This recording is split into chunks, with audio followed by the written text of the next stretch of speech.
Welcome to the Family Beacon podcast from Minnesota Family Council with hosts Grace Evans and Moses Brattrud. Stay informed on the top stories on life, family, and religious freedom. Get the facts, stand for truth. Hello and welcome back to the Family Beacon podcast. My name is Grace Evans. I'm here with Moses Brattrud. Just a quick reminder that you can get our podcast every single Friday on any platform. We stream on YouTube with video and every other platform with audio. So make sure you check in every week to get the top stories on life, family, and religious freedom. And as an additional reminder, please follow us at MN Family Council on Twitter, on Instagram, and on Facebook to get news stories, updates, videos from us. We are posting a really interesting kind of tour of the new Target Pride section on our Instagram today. So make sure you guys go ahead and check that out. We'll also have it linked in the description below because of what Target has been up to. That is something we will be talking about on the podcast. We will be discussing what Target has done with their 2023 June Pride collection. They're selling like these binders for women, and they're selling these like gender neutral swimsuits. It's very odd. We're going to talk about that on the podcast. Moses, first, before we do that, though, is going to give us a legislative update, kind of a summary of what happened this session, because so much happened. We weren't even able to keep you guys updated on every single thing. And I mean, not that this podcast by any means will tell you everything we've encountered, but we will highlight some losses and some triumphs, as well as some other things that you guys should just be aware of since session is officially over, ended this Monday. One other thing we will discuss, as long as we have time, is the, quote, Let Them Grow Act, which was passed in Nebraska, which is, of course, a midwestern state. And that act protects children from mutilation, and it protects preborn children from abortion. I just love that. Such a win. And I love the name, Let Them Grow. Yes. So good. But without further ado, since we do have a lot to cover today, Moses, please go ahead and begin by giving our audience the legislative update recap let's start with the PRO Act. Yes, absolutely. So the legislative session started on January 3rd, and it wrapped up this Monday, May 22nd. And in that time, the legislature passed an absolutely dizzying number of bills. Governor Tim Walz and other Democrats, and since they now have total control for the first time in like 10 years, they have been posting this image where they had 30 different priorities, and they checked all those priorities off. One of the first bills that they passed, and unfortunately this shows where their priorities lie, was the PRO Act, which was passed on January 28th. It's one of the most extreme abortion laws in the nation, and it enshrines a quote-unquote fundamental right to abortion in state law. It is a big thing, but as we've discussed in the podcast, it does more or less codify into law what the Supreme Court of Minnesota had already ruled in 1995, which was in the Doe v. Gomez decision. So while that changed things, certainly it didn't have as much of an effect on things as they actually events on the ground as some of the other bills that we're going to discuss. And I will say, as Grace said, I'm not going to be exhaustive here. I'm just really going, and I'm also not going to recap. I'm not going to tread on the same ground that we've already talked about in previous episodes. So if we've talked about a bill a lot, I'm going to just tell you what happened to it and then keep moving. But I am going to discuss some bills that we didn't really get a chance to talk about, but that do have an effect. And there's so much that I wanted to include, stuff on taxes, etc. But I'm really just sticking to life, family, and religious freedom. And it still might take me a while to get through this because it was a extremely busy legislative session. And it started out, as I say, with the PRO Act. Then on April 27th, there were three bills that we've covered extensively that all were passed on one day. That was the kidnapping bill, the counseling ban, and the abortion sanctuary bill. So the kidnapping bill, once again, would give the state temporary emergency jurisdiction if a child is present in the state and the child has been unable to obtain gender-affirming health care. That, again, is reading directly from the bill. And again, that's just as clear as day. Progressive legislators are unfortunately lying about this bill, lying about what it does. But they are actually proposing and indeed passed a law that would take kids away from loving parents if they don't consent to harmful, experimental, gender-affirming care that could leave minor children permanently sterilized.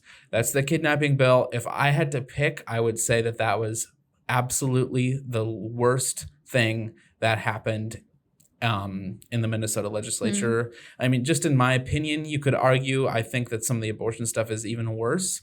But in terms of changing the status quo, this certainly changed the status quo when it comes to parental rights. I see what you say. Yep. And so that's why it's my least favorite one. The counseling ban. So hard to choose, though, honestly. It is so hard to choose.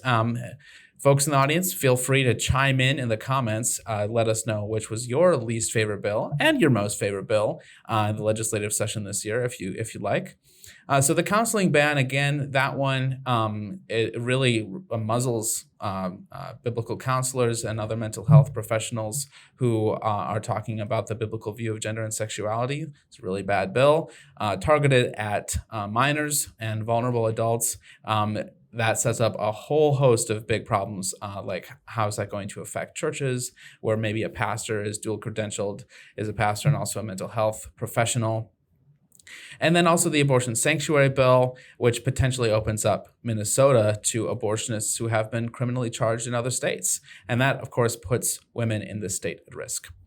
So those are a lot of the bills that we've talked about already. Now I'm going to talk about some of the omnibus bills that passed just in the last week up until Monday when the legislature ended. And so we can talk about the Judiciary, Finance, and Public Safety Omnibus Bill, and we have talked about some of the aspects of this. In fact,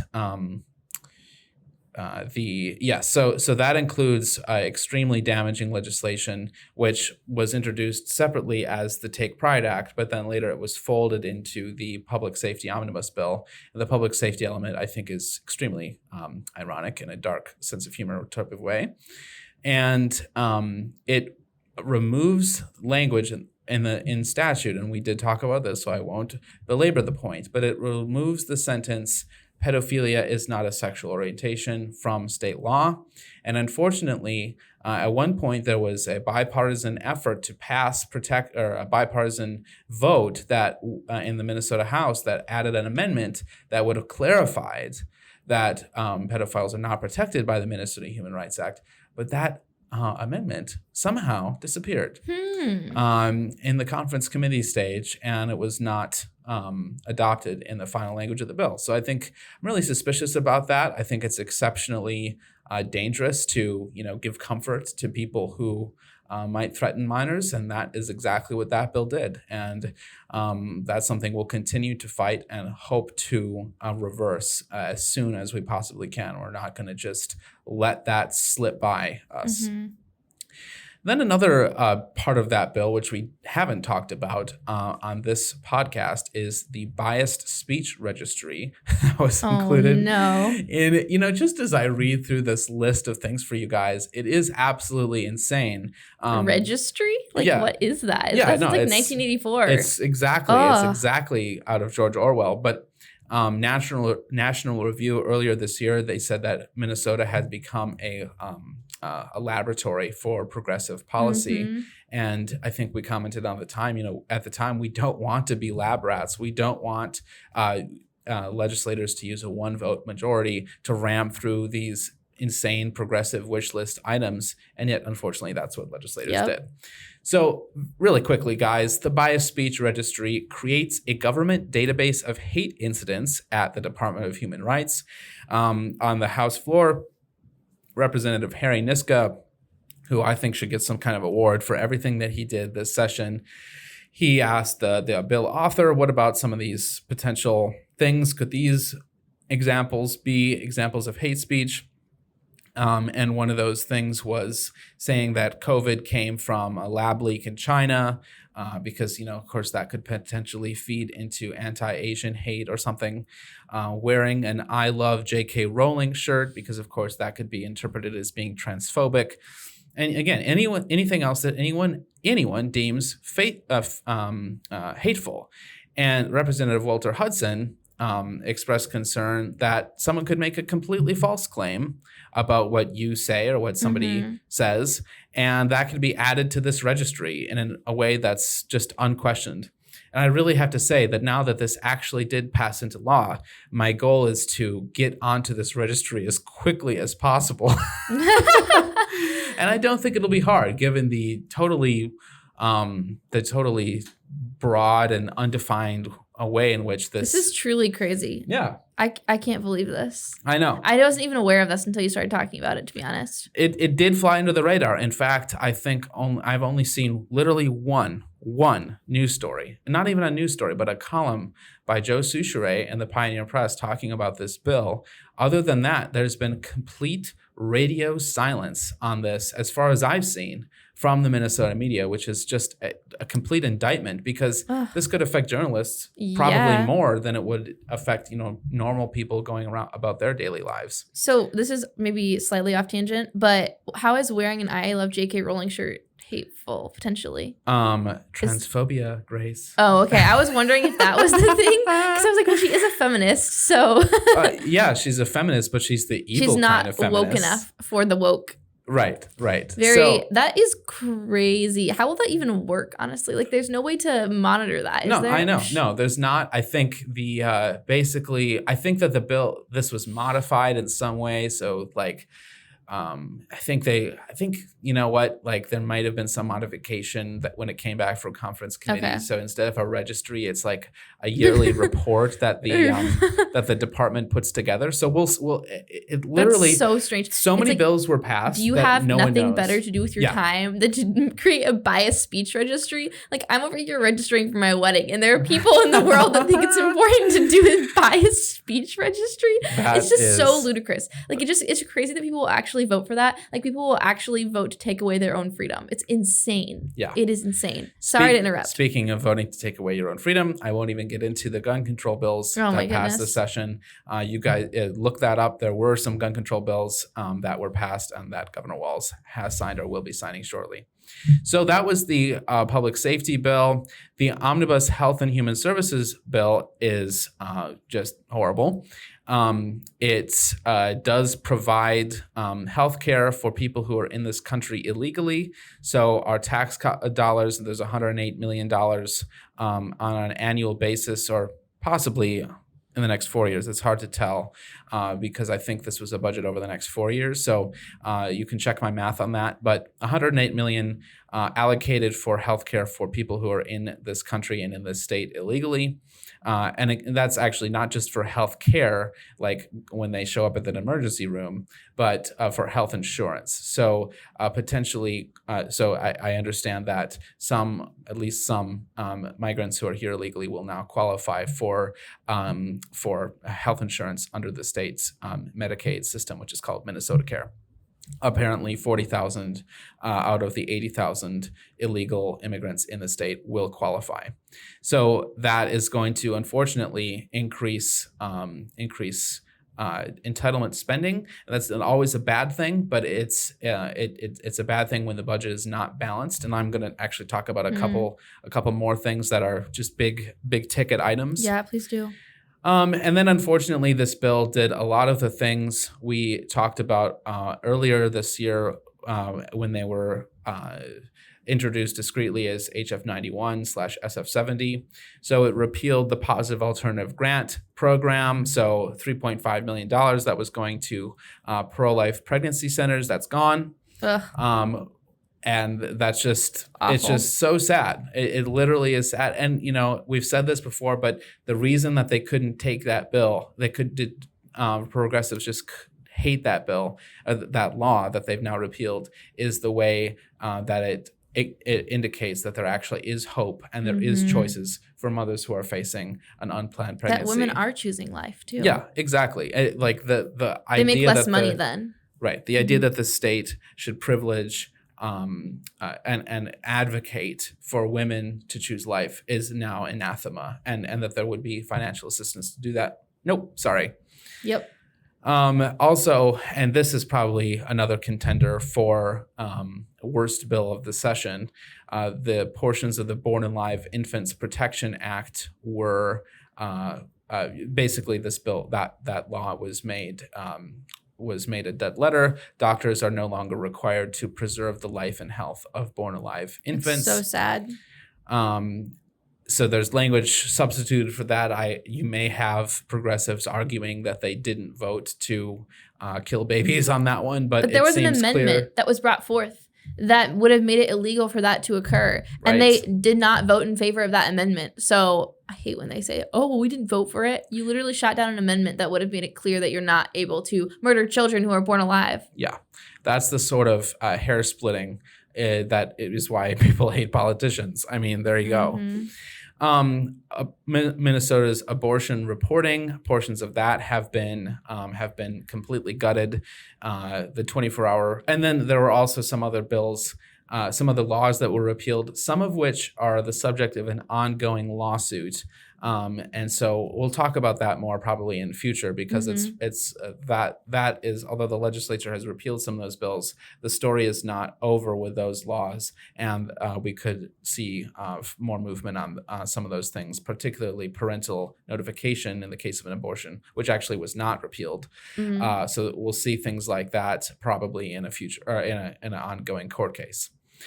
Now, another bill that we didn't get a chance to talk much about, which was the cannabis bill. Now there's an omnibus cannabis bill, apparently.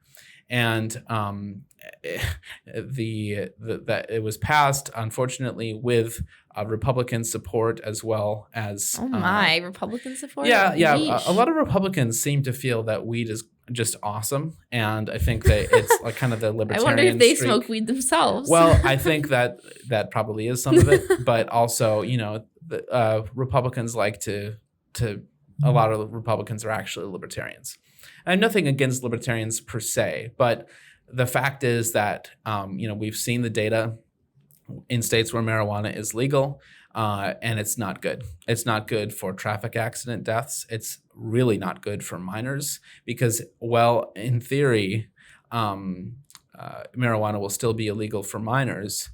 You're creating a huge amount of legal marijuana that's going to be coming into the state or grown into the states. So, for example, you'll be able to grow your own cannabis. Adults will be. But think about how terrible that is if you're like growing it in your backyard and like a dog eats it, or a kid, much worse. That's what I was gonna say. Or a child like is like on a walk and like grabs a handful of like grass. Yeah, which unfortunately my children do a lot. They just will literally grab plants out of people's yards. Yeah. Oh yeah. My son literally was eating dirt yesterday. That was fun. That's just wow. Yeah. Okay. So we got that bill. Right, and it's and I think the thing that just blows my mind is there's some asterisks to this, but individual municipalities cannot outright ban the sale of marijuana. So like if you live in a relatively conservative community and your neighbors don't want marijuana to be sold there, then I don't think that you can do that. The city council can't just ban that from taking place within city limits, unless I think that there's like another pot shop within a certain distance, but it's just a ridiculous thing. Now, of course, the big thing with this is that progressives believe they're going to get a huge amount of revenue for the state from legal marijuana sales, which is, and then they're going to pour that money into education. That's always the thing in legal pot states. And why are they doing that? It's because marijuana use increases delinquency rates among minors, et cetera, et cetera. So it makes the job harder for, let's say, high school teachers, because proportionally more of their students are going to be using weed, even though it's technically not legal for them to do so. So those are some of the worst bills that passed the Minnesota legislature. Now I want to talk about a couple that are okay, that we could go either way on, that you might feel are good or you might feel are bad. One of those is tax rebate checks. So was this a responsible use of the government's money?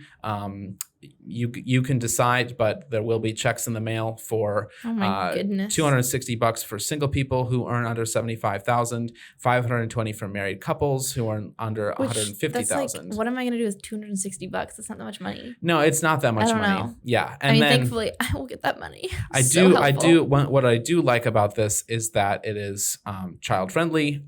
True. There will be $260 per dependent, up to 3. So the top amount that you could get would be something like $1,300, and that's something that in a time of high inflation, money in the pockets of low and middle class families is actually, I would say, a good thing. I mean, yes, except that contributes to inflation, though. It does contribute to inflation. Unfortunately, That's true. because if you're just handing out all this money, like if you remember during COVID, Walls like sent like $1,000 stimulus checks and like $500 for every child, which is crazy. And that was like, oh, everyone was very excited and everything. But then guess what? The taxes went up because he has to recoup that. That's a good point. And this was a one-time thing that's spent out of the government surplus. So yeah, but I don't. Well, speaking of things that will definitely cost money, there's the oh no, where did I put this notes? There's also an expansion of the child tax credit. So that the rebate checks are a one-time thing, but there's also a child tax credit. I'm going to have to find where that's later because I actually like that. So I'll talk about that in a second. Another thing that I'm sort of on the fence about is the Paid Family Medical Leave Act. Governor Walz signed that today, May 25th, and that taxes employers and employees to help fund a new state-run paid leave insurance program. So that's a new 0.7% payroll tax. So up to half of that can be charged to employees. So potentially something like 0.35% of your gross salary would be going towards this program. It's funded in the same way that unemployment insurance is, and so the pros of this: it will provide greater access to paid leave for lower income people. It's apparently one of the most generous programs among the 11 other states that have passed this.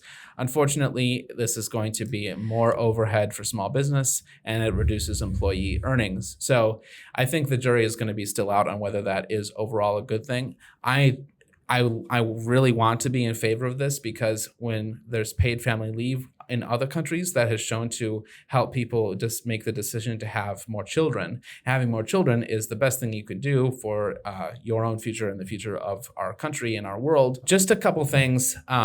We'll talk very quickly about some bad bills that did not pass, and then I'm going to talk about one good bill that did pass this session. So the Equal Rights Amendment, we were extremely concerned that was going to pass at the last minute. It was looking very much like it was going to pass on the last day of the legislative session, May 22nd. As we discussed, that bill is a Trojan horse. Yep. It would put an amendment on the 2024 ballot. That would ban discrimination on the basis of sexual orientation, gender identity, etc. What it actually amounts to is a pro-abortion, pro-quote-unquote gender transition constitutional amendment. And that would be the thing about it, though, is it's all teed up for next legislative session. So if progressives want to take that up in 2024, Speaker Melissa Hortman has already signaled that they will take a look at the ERA for next year. So that's something that we need to be praying about and actively getting ready to fight next session. Then a really good that this did not pass is the assisted suicide bill. That did have hearings, I believe, but we're really glad that did not go further. Thankfully, there's a lot of opposition to that among different religious communities, including ones that vote for Democrats. So if you ask me, my speculation would be that I personally have talked to Muslim leaders who are against that bill. So that might be a reason why progressives within the DFL were not as keen to advance that legislation as some of these other insane bills. Okay, now closing out this segment, I do want to talk about one bill that I think is good, which is the child tax credit or expansion. So this would provide $1,750 per child to households making up to $35,000 per year, and then it gradually phases out up to a family income of $96,000, depending on filing status and number of children. Now, is that a good thing or a bad thing? Well, it's expensive. It costs the state money to not be collecting those taxes, right? Like if you're making $35,000 and I think what this is a refundable tax credit. So if you're a family of four making $35,000, you're already not paying taxes, more or less, because you're getting earned income tax credit, a ton of tax credits. But this would actually give you money. Is that good? I would say yes, because. And I do agree with the rationale behind this bill, which is to cut child poverty. And we did see that temporary COVID measures that provided a lot of money to low-income families, those did a lot of work in temporarily cutting child poverty. As Minnesota Family Council, we're in favor of cutting child poverty, but we do need to consider whether that is something that's going to increase government debt. Because if it does that in a big way, then that ties that debt around the shoulders of our children, who then have to pay off that debt. So it's a question of are we borrowing against our children's future to try to improve our children's future now? I think that's a question that we can disagree on in good faith. I personally think the child tax credit is a good idea. Okay, guys, that's our legislative update. That took just about as long as I expected it to take, which was quite long. Thank you for sticking with us. Now let's turn to something maybe a little bit more lighthearted. More lighthearted? Well, is it more lighthearted? I don't think so. I don't know. It's pretty demonic. Okay, that's fair. There are aspects to it that are demonic. Maybe what you meant to say was it's less like it's not as detailed. Maybe that's what you're going to say. Well, no, I would say that it's less important. Like what Target is doing is a big deal, but if you don't like it, you don't have to shop at Target. And we'll talk about that, whether people should boycott Target. And actually, without further ado, why don't you actually tell us about what Target is up to? Let's chat about it. So, Target, they recently released their 2023 summer Pride collection, which they did last year as well. They do it for June, which is #Pride Month. But they have actually received pushback in several areas in several different states actually for this, because what they do is they have this whole section right when you walk into Target, and there's this big rainbow, and there's all this other there's Pride gear. So whether it's a swimsuit or whether it's a t-shirt, they also have Pride cards, baby onesies. They have swimsuits that men have to tuck their genitalia into, or tops, chest binding tops for women. And they call them gender neutral because either gender can wear them and be comfortable, quote unquote, which I'm sorry, but the swimsuits I went to Target and saw would not have looked good on any man. It would have been so... Oh, I just shudder to think of it. Anyways, so because of this, they did this, and a lot of people push back on this. A lot of their customers push back on it. So because of that, Target removed certain items from their stores. They didn't say which ones they were removing, but they removed certain items, and they made other changes, like putting the section at the back of the store or downsizing the section very much to just having a few items out because of different confrontations that the workers were facing. And so... this is the statement Target made on Tuesday. They said, since introducing this year's collection, we've experienced threats impacting our team members' sense of safety and well-being while at work. Given these volatile circumstances, we are making adjustments to our plans, including removing items that have been at the center of the most significant confrontal behavior. Now, they haven't given specific examples of violent threats. Now, I'm not saying there weren't any violent threats. I don't know, but they haven't given any examples. So I'm not sure exactly if they feel threatened physically, even though they haven't been threatened physically. I don't know. Regardless, they're changing up where they're putting these items. A lot of their designs are by this brand called Abprelin, which is a London-based company that designs and sells satanic-themed LGBTQ clothing and accessories. I don't like that. No, it's bad. Because I think one pin says something like Satan loves your pronouns or something, or Satan respects your pronouns. Yeah, Satan respects your pronouns, which is hilarious because it's so true. Satan would respect your pronouns. Satan is the master of deception. So I don't. I was I mean, he always masquerades as an angel of light, but he's master deceiver. Okay, I want to run you guys through a few of these items that are showing up in Target. I actually took the liberty of taking a trip down there to see what they have out in our St. Paul Target close to our work. And there's a video we filmed of me reviewing the items. Link in description. But it was a great video, guys. Really take a moment after the podcast to watch it. I really enjoyed how Grace looked at these items literally went to the scene. We talked about what is actually on the shelves, and then really I like how you brought biblical truth to bear on this. So definitely check that out.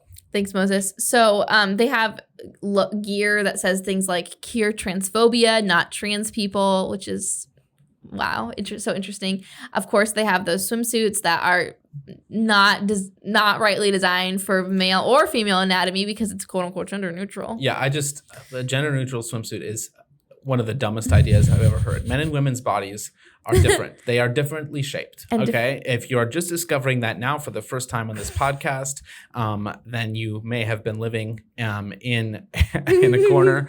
And so I think I don't even need to talk more about why that's a bad idea. I think everyone gets it. Yeah, and so they have a shirt that says "Live, Laugh, Lesbian." I just can't stop. I can't not laugh. I'm sorry. They have kids' pride clothing. I saw multiple onesies that were in newborn sizes, you guys. Crazy. No. They have trans pride power cards. They literally have gay dog treats. I can't make this up. Gay dog treats. And they have like a gay, like, you know those things people put on their dogs? They're like vest things. They have pride ones for their dogs. It's not enough to indoctrinate the kids. Now they have to indoctrinate the pets. Okay, some books they have, children's books, guys, is "'Twas the Night Before Pride," which replaces Christ with man's selfishness. They also have this one, oh my goodness, it's called "Love Makes a Family." And it's so funny because we have a great intern who's working for us, and he wrote in some notes on this book specifically. So the book is "Love Makes a Family," and he writes, "Does it? Most in this community can't actually have a family." I mean, it's sort of like they could, like, right? Like nobody is not legally a biological banned. Nobody is legally banned from marrying someone of the opposite sex, and if the Lord blesses you, having children or adopting children. But yeah, like they can't have their own biological children, right? As you often say, a child deserves his mother and his father. Mm-hmm. You know, that's just, you know, period. End of story. Yeah, this one really makes me so sad. Like, it's just the title. It's for kids again, guys. This is for toddlers. It says "The hips on the drag queen go swish, swish, swish." Oh, my nose so bad. I just can't. And then of course we have "Queerfully and Wonderfully Made." Which, oh, no. Yeah. Anyways, those are just some of the items, guys. There's a lot more stuff. Check out that video. And here's just like a good summary of our response. First of all, why does Target feel the need to sexualize children? I don't know, but we should not support any corporations that are sexualizing your children, that are trying to make them feel bad about their bodies rather than affirming them in truth. I mean, I just want them to keep their ideology outside of what they're trying to sell us. I mean, Moses, tell us about that interview that you did recently with KSTP and something you told the journalist who was interviewing you, because I thought that was a really good statement. Yeah, so I was interviewed by KSTP. That story ran on Wednesday in the 5 p.m. and 6 p.m. news, I think. So you might have seen that. Also, it's on their website. And, you know, I just said that people do not want their values to be trashed by woke mega corporations, you know, just straight up. And I think the bottom line, and I'm just not even coming from a Christian standpoint here, but I think a lot of people just want Target to sell the products that made them a successful corporation rather than spending a huge amount of money on 2,000 different products for 1 month of the year, which benefits a one community, which is, you know, a very small part of of our society. So I just thought that was really, as you said in the video, Target's share price is down $9 billion since this kerfuffle went public. That's a lot of money. So like we said in the video, like I said in the video, go woke, go broke. Because pride comes before a fall. There we go. There it is. I love that. Yes, our intern also came up with those lines, which shout out to our intern. He's pretty great. Okay, so just as a reminder, your voice can make a difference. So take action with both your voice and with your money. And yeah, that's what I would encourage you to do. Obviously, we can't, Matt Walsh was saying this, we can't boycott every single left-leaning organization, but you can choose one to boycott and boycott it well. I mean, we saw what happened with Bud Light. You can do it to Target. All right, let's wrap up on that story and jump into our final story of the day. Hopefully, this one will just bring some positivity and encouragement to you guys. It definitely encouraged me. So Nebraska recently passed the Let Them Grow Act, which I love. And guys, it is like a dual-edged protection. I just love it so much. First of all, it protects children from mutilation. It bans transgender surgeries on all children, which is just incredible. But simultaneously, guys, it protects children from abortions at 12 weeks. At least it bans most abortions. There's still the exception for rape or incest. But still, that is a huge protection for preborn children. And so Republican Nebraska Governor Jim, how do you say his last name? I'm not sure exactly. I hope it's not Jim Pillen, but I think that it probably is. It probably is. Okay. Anyways, the governor signed it just recently, and so super grateful for him signing it. The governor said, "Today is a historic day in the state of Nebraska. It is a day when we are standing up and protecting our kids so they can have a better and brighter future. This bill is the most significant win for social conservatives in a generation and is part of what has been a historic legislative session with senators voting for policies that protect our kids, cut taxes, grow agriculture, defend our Nebraska values." A senator also stated, this is Senator Joni Albrecht, she says, or maybe he, not sure, "Every human being has a right to life, liberty, and the pursuit of happiness. I look forward to the day when every child is protected from conception from elective abortions in the state of Nebraska." Amen. And I am so grateful for Nebraska taking the lead in this. And I think it's just important for us to remember that there are states that are doing such good work in protecting our children from mutilation and also from abortion. So grateful for that win and the Let Them Grow Act. I would like to close this out, Moses, unless you have any other thoughts on that story. I'd like to close this out with our verse. One more thing on that. I think it's so cool to see what Nebraska is doing, taken together with what we've talked about in the rest of this episode. It can be, the stuff from the Minnesota legislature and then Minnesota-based corporation, Target, doing this crazy stuff. Yep. It can feel depressing. This whole legislative session, people have been, I think, understandably depressed by what's going on. But I have a vision of a future for our state that is more like Nebraska than like New York or California or Illinois. And I want to think about that more and pray about it and maybe share more about that with you guys later on if that takes shape. But I don't think we should count this state out. I think we can hope. I know we can hope and pray and be faithful in our calling, pursuing life, family, and religious freedom in this state, not somewhere else, and take Nebraska as a model of what we can do, not a sign of what we can't do, if that makes sense.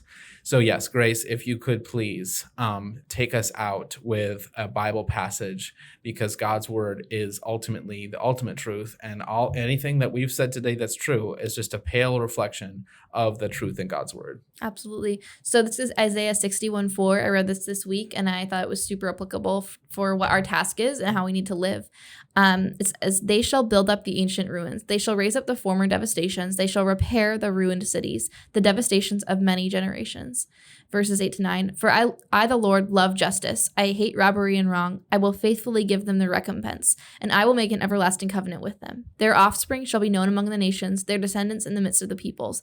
All who see them shall acknowledge them, that they are an offspring the Lord has blessed. And so this is two different parts of Isaiah 61. And one, it's talking about the wicked generations and how they've destroyed the cities and destroyed so much, but God's promise is that he's going to build up from the ruins. He's going to rebuild the ruined cities. Amen. And he is going to bless those that are faithful to him. And he is going to make our offspring multiply, and that he is going to continue to bless us with his everlasting covenant. And so I think that's a beautiful reminder that as we rebuild from what seems like the ashes here in Minnesota, as we seek to rebuild, we might see some more damage next session, unfortunately.